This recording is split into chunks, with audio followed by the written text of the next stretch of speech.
प्यारे परमेश्वर, सच्चे से समय के लिए आपको धन्यवाद देते हैं। आज के इस बाइबल वचन समय को भी आप आशीषदायक बना के दीजिए। इन वचनों को पढ़ते वक्त हमें सही मार्ग में आप चलाइए। यीशु मसीह के नाम से मांगते पिता, आमीन। यहोशू अध्याय 23। इसके बहुत दिनों के बाद जब यहोवा ने इजराइलियों को उनके चारों ओर के शत्रुओं से विश्राम दिया और यहोशू बूढ़ा और बहुत आयु का हो गया, तब यहोशू सब इजराइलियों को अर्थात पुरनियों, मुख्य पुरुषों, न्यायियों और सरदारों को बुलवा कर कहने लगा, मैं तो अब बूढ़ा और बहुत आयु का हो गया हूँ, और तुमने देखा है कि तुम्हारे परमेश्वर यहोवा ने तुम्हारे निमित्त इन सब जातियों से क्या क्या किया है, क्योंकि जो तुम्हारी ओर से लड़ता आया है वह तुम्हारा परमेश्वर यहोवा है। देखो, मैंने इन बची हुई जातियों को चिट्ठी डाल डाल कर तुम्हारे गोत्रों का भाग कर दिया है, और यर्दन से लेकर सूर्यास्त की ओर के बड़े समुद्र तक रहने वाली उन सब जातियों को भी ऐसा ही दिया है जिनको मैंने काट डाला है। और तुम्हारा परमेश्वर यहोवा उनको तुम्हारे सामने से उनके देश से निकाल देगा, और तुम अपने परमेश्वर यहोवा के वचन के अनुसार उनके देश के अधिकारी हो जाओगे। इसलिए बहुत हियाव बांधकर जो कुछ मूसा की व्यवस्था की पुस्तक में लिखा है उसके पूरा करने में चौकसी करना, उससे न तो दाहिने मुड़ना और न बाएं। ये जो जातियां तुम्हारे बीच रह गई है, इनके बीच न जाना, और न इनके देवताओं के नामों की चर्चा करना, और न उनकी शपथ खिलाना, और न उनकी उपासना करना, और न उनको दंडवत करना, परंतु जैसे आज के दिन तक तुम अपने परमेश्वर यहोवा की भक्ति में लवलीन रहते हो, वैसे ही रहा करना। यहोवा ने तुम्हारे सामने से बड़ी बड़ी और बलवंत जातियां निकाली है, और तुम्हारे सामने आज के दिन तक कोई ठहर नहीं सका। तुम में से एक मनुष्य 1000 मनुष्यों को भगाएगा, क्योंकि तुम्हारा परमेश्वर यहोवा अपने वचन के अनुसार तुम्हारी ओर से लड़ता है। इसलिए अपने परमेश्वर यहोवा से प्रेम रखने की पूरी चौकसी करना, क्योंकि यदि तुम किसी रीति यहोवा से फिरकर इन जातियों के बाकी लोगों से मिलने लगो जो तुम्हारे बीच बचे हुए रहते हैं, और इनसे ब्याह शादी करके इनके साथ समधियाना रिश्ता जोड़ो, तो निश्चय जान लो कि आगे को तुम्हारा परमेश्वर यहोवा इन जातियों को तुम्हारे सामने से नहीं निकालेगा, और ये तुम्हारे लिए जाल और फंदे और तुम्हारे पांजरों के लिए खोड़े और तुम्हारी आंखों में कांटे ठहरेंगी, और अंत में तुम इस अच्छी भूमि पर से जो तुम्हारे परमेश्वर यहोवा ने तुम्हें दी है नष्ट हो जाओगे। सुनो, मैं तो अब सब संसारियों की गति पर जाने वाला हूँ, और तुम सब अपने अपने हृदय और मन में जानते हो कि जितनी भलाई की बातें हमारे परमेश्वर यहोवा ने हमारे विषय में कही, उनमें से एक भी बिना पूरी हुए नहीं रही। वे सब की सब तुम पर घट गई है, उनमें से एक भी बिना पूरी हुए नहीं रही। तो जैसे तुम्हारे परमेश्वर यहोवा की कही हुई सब भलाई की बातें तुम पर घटी है, वैसे ही यहोवा विपत्ति की सब बातें भी तुम पर लाएगा, और तुमको इस अच्छी भूमि के ऊपर से जिसे तुम्हारे परमेश्वर यहोवा ने तुम्हें दिया है नष्ट कर डालेगा, जब तुम उस वाचा का जिसे तुम्हारे परमेश्वर यहोवा ने तुमको आज्ञा देकर अपने साथ बंधाया है उल्लंघन करके पराये देवताओं की उपासना और उनको दंडवत करने लगो। तब यहोवा का कोप तुम पर भड़केगा, और तुम इस अच्छे देश में से जिसे उसने तुमको दिया है शीघ्र नष्ट हो जाओगे। आमीन। पहले कुरिन्थियों अध्याय 10। हे भाइयों, मैं नहीं चाहता कि तुम इस बात से अनजान रहो कि हमारे सब बाप दादे बादल के नीचे थे, और सबके सब समुद्र के बीच से पार हो गए, और सब ने बादल में और समुद्र में मूसा का बपतिस्मा लिया, और सब ने एक ही आत्मिक भोजन किया, और सब ने एक ही आत्मिक जल पिया, क्योंकि वे उस आत्मिक चट्टान से पीते थे जो उनके साथ साथ चलती थी, और वह चट्टान मसीह था। परंतु परमेश्वर उनमें से बहुतों से प्रसन्न न हुआ, इसलिए वे जंगल में ढेर हो गए। ये बातें हमारे लिए दृष्टांत ठहरी कि जैसे उन्होंने लालच किया, वैसे हम बुरी वस्तुओं का लालच न करें, और न तुम मूर्ति पूजक बनो, जैसे कि उनमें से कितने बन गए थे। जैसा लिखा है, लोग खाने पीने बैठे और खेलने कूदने उठे, और न हम व्यभिचार करें जैसा उनमें से कितनों ने किया, और एक दिन में 23,000 मर गए। और न हम प्रभु को परखें जैसा उनमें से कितनों ने किया और सांपों के द्वारा नष्ट किए गए। और न तुम कुड़कुड़ाओ जिस रीति से उनमें से कितने कुड़कुड़ाए और नष्ट करने वाले के द्वारा नष्ट किए गए, परंतु ये सब बातें जो उन पर पड़ी दृष्टांत की रीति पर थी, और वे हमारी चेतावनी के लिए जो जगत के अंतिम समय में रहते हैं लिखी गई है।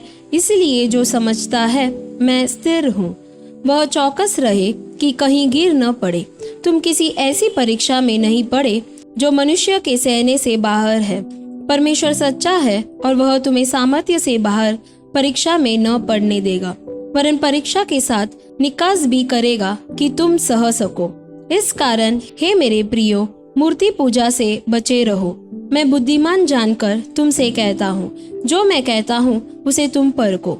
वह धन्यवाद का कटोरा जिस पर हम धन्यवाद करते हैं, क्या मसीह के लहू की सहभागिता नहीं?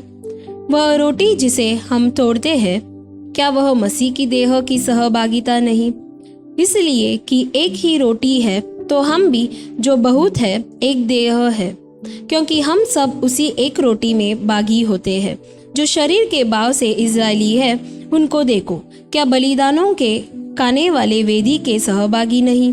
फिर मैं क्या कहता हूँ?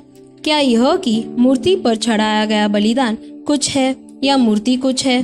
नहीं, वरन यह कि अन्य जाति जो बलिदान करते हैं वे परमेश्वर के लिए नहीं परंतु दुष्ट आत्माओं के लिए बलिदान करते हैं।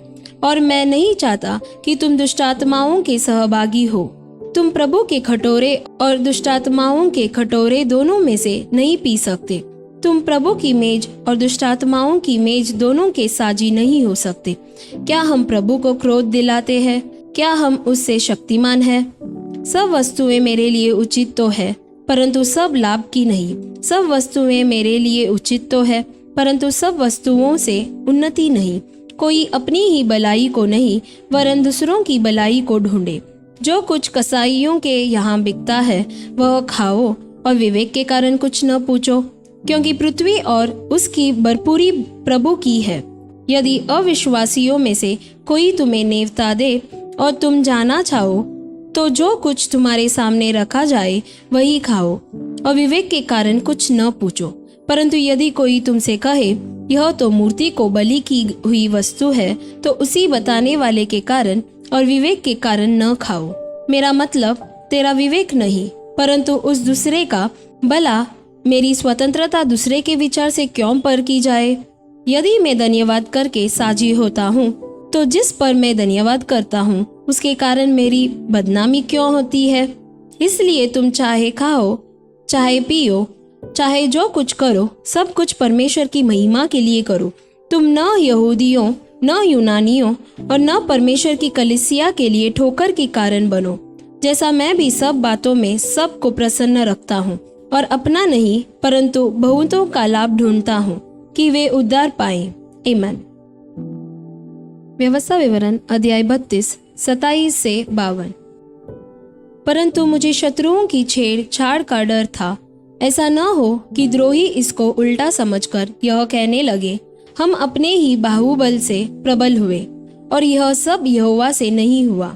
यह जाति युक्तिहीन तो है और इनमें समझ है ही नहीं। भला होता कि ये बुद्धिमान होते कि इसको समझ लेते और अपने अंत का विचार करते।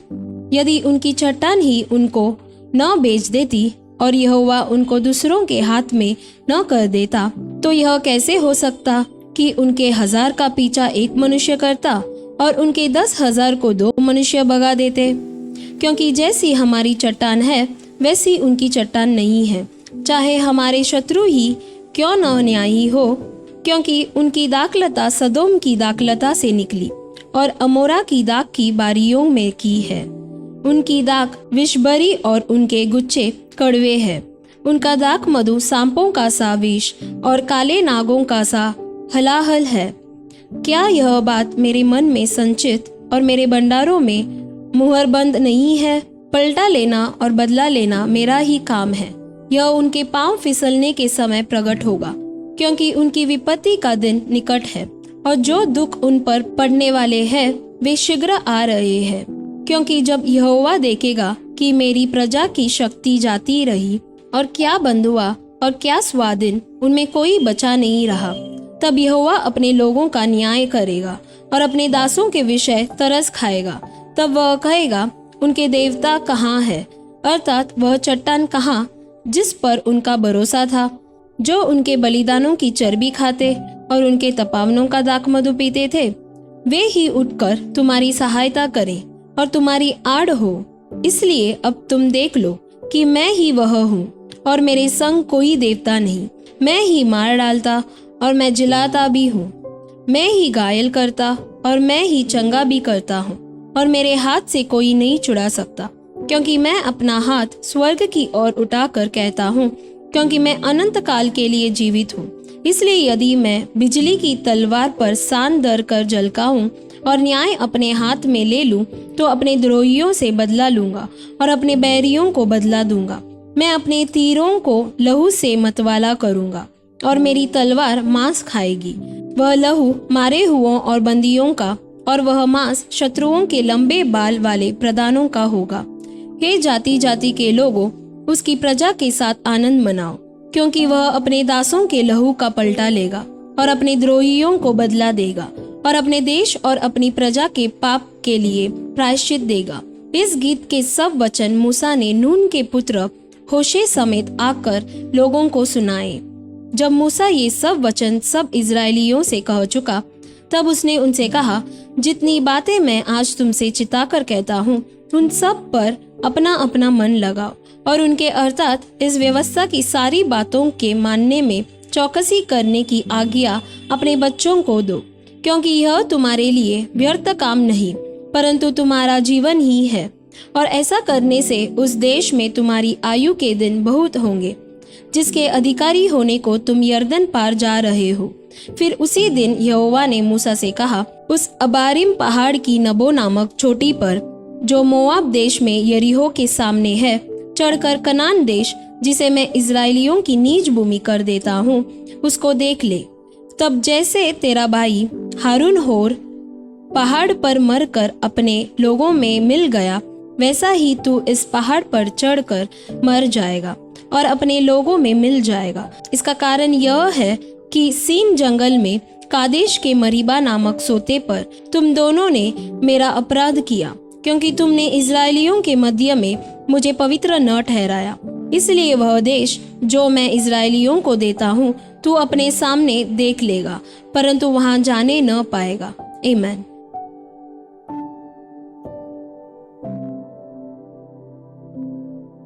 प्यारे परमेश्वर, अच्छे से समय के लिए धन्यवाद देते हैं। जैसे हम पढ़े थे परमेश्वर, हमारी चाल चलन आपको प्रसन्न करना चाहिए और हम भी मूर्ति पूजा से हटकर आपके लिए एक पवित्र जीवन जीने के लिए मदद कीजिए। यीशु मसीह के नाम से मांगते पिता, आमीन।